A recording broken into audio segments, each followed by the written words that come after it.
Another body bag right? Okay, boy. Kita dah get ready lah.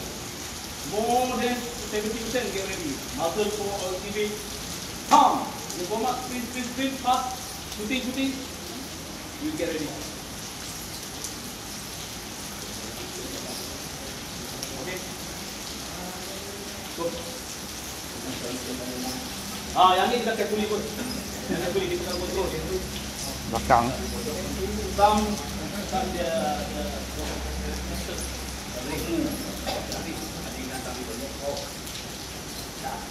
ini carefully coach, relax.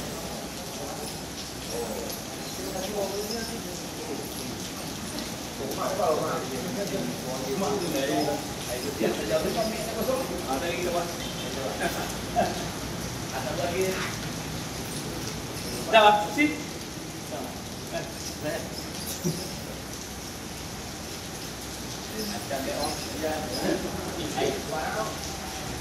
Okay, for the last coach, team coach akan masuk qualified ke semi-final. This is imagery taken. So letak di bahagian bawah ni. Stop, close your eyes. Do this, left, right, and then give them rest. So nak right down kita boleh pep talk dia. Boys, this is last game for you. You fight for your glory, boy. But the rest. And then stop. Jam atau. Boy, you imagine after 90 minutes tonight, our team will hold medal. You tahu ada lebih ni, ada lebih. Jam atau ada tengok apa. So this is good pep talk session.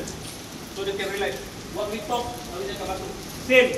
Kalau kita orang biasa, tapi dia lebih mesra. So when the roll touch over here, what we call it? Medulla oblongata.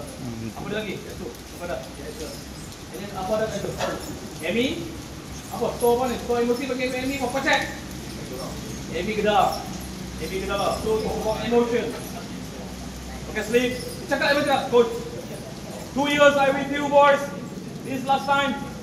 Good luck for you, all the best. Keep fight. Ada apa pertanyaan? Coach, semua buat coach. Masa ni kita kepada. Coach, kalau yang ni kita buat untuk session sebelum ataupun selepas. Maksudnya ini yang kita buat sebelum dan selepas. Kalau untuk injuries guna tak? Injury kena check dulu coach. Injury kena check. Some injury kena check.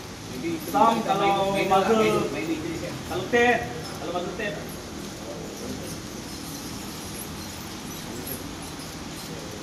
Check lah.